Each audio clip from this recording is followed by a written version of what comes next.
Most welcome guys. जैसा कि आप देख रहे हैं, आज हम जीरो ऑर्डर अभिक्रिया यानी जीरो ऑर्डर रिएक्शन क्या होती है यानी शून्य कोट की अभिक्रिया के बारे में पढ़ेंगे।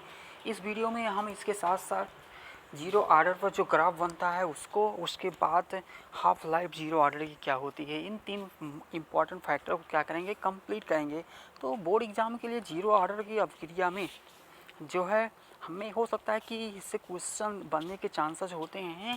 कहीं ऐसा ना हो कि इसमें डेरिवेशन दे दिया जाए आपके लिए, तो ये चीज़ आपको पढ़ना इंपॉर्टेंट है। तो चलिए हम शुरू करते हैं। यहाँ पर दिया गया है कि मान लीजिए हमने कोई क्या लिया है, एक रिएक्शन ली है, एक छोटी सी, जैसे ए इक्वल टू क्या है प्रोडक्ट में। तो यहाँ पर देखिए शुरू में क्या है कि ए हमारा क्या है, अभिकारक है। वो अभिकारक टी इक्वल टू 0 समय पर मान लीजिए उसकी क्या है, सांद्रता कितनी है, ए नॉट है, यानी इनिशियल कंसंट्रेशन यानी प्रारंभिक सांद्रता को हमने क्या माना है, ए नॉट माना है।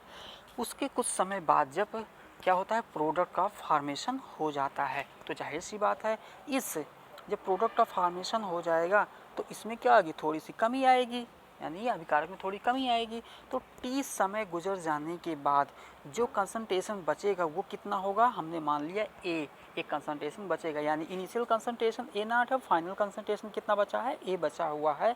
ये अंतिम सांद्रताएं बची हुई हैं, ठीक है ना। उसके बाद हम देखेंगे कि इसका रेट हमें जो लिखना है, जैसे देख लीजिए, तो इस अभिक्रिया के लिए जो अभिक्रिया की दर बनेगी वो क्या बनेगी, आर इक्वल टू के एक की पावर 0 0 क्यों है, क्योंकि ऑर्डर ऑफ रिएक्शन क्या है, इसकी शून्य है, इसीलिए हमने क्या यहाँ पर रखा है, 0 रखा है। तो आप जानते हैं कि जिसकी सांद्रता क्या होती है, 0 होती है, उसकी वैल्यू, जिसके पावर 0 होती है उसकी वैल्यू क्या हो जाती है, उसकी वैल्यू 1 हो जाती है। यानी इसकी पावर क्या है, 0 है, तो इसकी वैल्यू कितनी हो जाएगी, 1 हो जाएगी। यानी यहाँ पर जो बचेगा, आर को क्या किया, ओपन किया गया है, ओपन मतलब -1/1 D A upon D T की लिखा गया। ये अभिक्रिया की दर को इस प्रकार से भी रिप्रेजेंट किया जाता है। तो D A upon D T equal to क्या हो जाएगा, के हो जाएगा। तो डी ए यानी इस के को डी टी के साथ मल्टीप्लाई किया गया, तो डी ए बराबर माइनस के डी टी हो गया। अब हमें क्या करना है, क्योंकि इंटीग्रेशन फॉर्म हम निकालने वाले हैं, तो इंटीग्रेशन फॉर्म में क्या किया जाता है कि इंटीग्रेशन लिया जाता है, उसके साथ साथ तो वहाँ पर दो कंसंट्रेशन भी यूज करनी पड़ती है। इनिशियल कंसंट्रेशन क्या है, ए नॉट है, और फाइनल कंसंट्रेशन क्या है, ए है।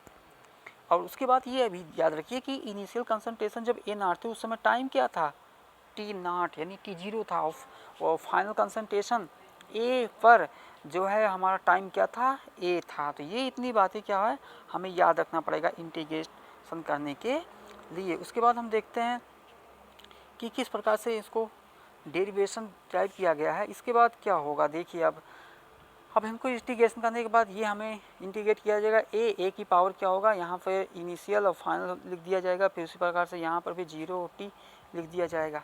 उसके बाद क्या किया जाएगा, इंटीग्रेशन के बाद आप जानते हैं कि यहाँ पर जो हमने इसे ए से दिखाया है, इस इंटीग्रेशन का मतलब होता है कि इस ए को क्या करो, यहाँ पे रख दो, उसके बाद माइनस साइन लगा दीजिए, फिर क्या करो, इस ए नॉट को यहाँ पर रख दिया जाता है। ये इंटीग्रेशन का तरीका होता है। कि कहने का मतलब ये हो गया, फाइनल माइनस इनिशियल किया जाता है इस ब्रैकेट के बाद। तो फाइनल हमारा क्या है, ये इनिशियल ये हो गया, बीच में माइनस का साइन लग गया। वैसे यहाँ पर भी के क्या था, के हमारा कांस्टेंट था, उसको हमने बाहर कर लिया। तो उसके बाद बचता क्या है, टी हमारा क्या होगा, फाइनल होगा।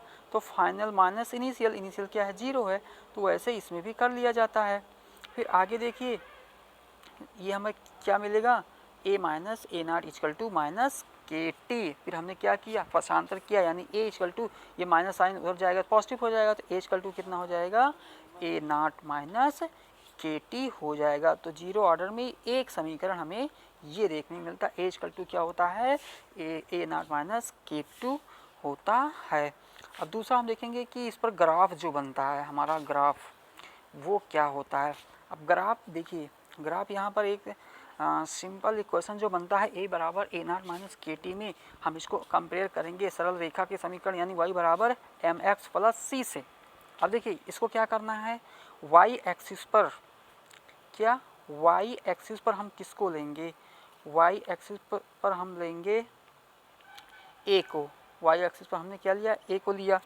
और फिर एक्स एक्सिस पर हम लोग किसको लेंगे, टी लिए हैं, यानी एक्स एक्सिस पर हमने क्या यूज किया है, एक्स एक्सिस पर हमने टी यूज किया है।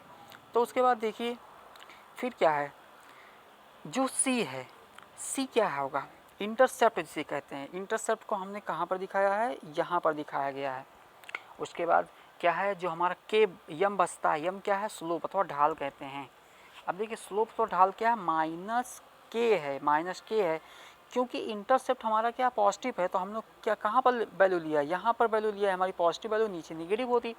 अब माइनस, जो माइनस का के है वो ढाल कैसा निगेटिव है, इसलिए हमने क्या किया, निगेटिव से नीचे होता है, यानी नीचे ऐसा बना दिया। अगर दोस्तों हमारा ये जो है स्लोप पॉजिटिव होता तो हम लोग ग्राफ को कैसा बनाते, ऐसा बना देते, लेकिन नेगेटिव है तो उस कंडीशन हमने मजबूरन ऐसा बनाना पड़ता है। तो ये हमारा क्या होता है, जीरो ऑर्डर का ग्राफ निकल के आता है। आपको दिया जाएगा कि जीरो आपका ग्राफ बनाइए, तो आप ऐसे बना सकते हैं।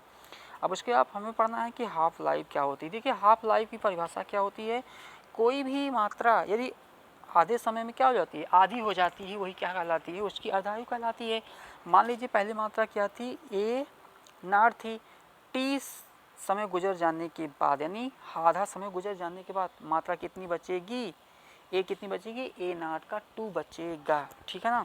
तो हमें क्या करना, अब जहाँ पर उसकी वैल्यू है ना, ए की वैल्यू को यहाँ पर पुट कर दिया गया, उसके बाद टी के स्थान पर टी को पुट कर दिया गया, यानी ए के स्थान पर हमने क्या पुट कर दिया, ए नाट अपॉन 2, और टी के स्थान पर क्या कर दिया, टी नाट 2। तो हमें जो इक्वेशन देखने को मिलता है वो इक्वेशन क्या हो जाएगा, देखिए ए नाट अपॉन 2 ए नाट माइनस के अपॉन टी बाई 2 हो जाएगा। अब इसको क्या करना है, सॉल्व करना है, थोड़ा सा पक्षांतर करना है। पक्षांतर करने के बाद जो हमें मिलता है क्या हो जाएगा ये, अब देखिए जब इसको यहाँ से यहाँ पर लाया गया होगा, यानी यहाँ से यहाँ लाया जाएगा, तो इसको यहाँ पर ले गया जाएगा तो के टी अपॉन 1/2 हो जाएगा, ए नाट माइनस ए नाट अपॉन 2 हो जाएगा। तो एक में से अगर आधा घटाएंगे कितना बचेगा, a/2 ही तो बचेगा, ए नाट बाई 2, तो वही यहाँ पर लिखा गया है। तो यहाँ पर जो हाफ लाइफ का जो रिलेशन आएगा ए नाट के साथ वो कितना होगा, के T half equal to A naught upon 2 हो जाएगा। ये हमारा क्या होगा, डेरिवेशन निकल के आएगा। उम्मीद है दोस्तों ये वीडियो आपको पसंद आया होगा। यदि आप हमारे चैनल को सब्सक्राइब करते हैं तो इस प्रकार से आपको वीडियो मिलते रहेंगे। Thanks for watching.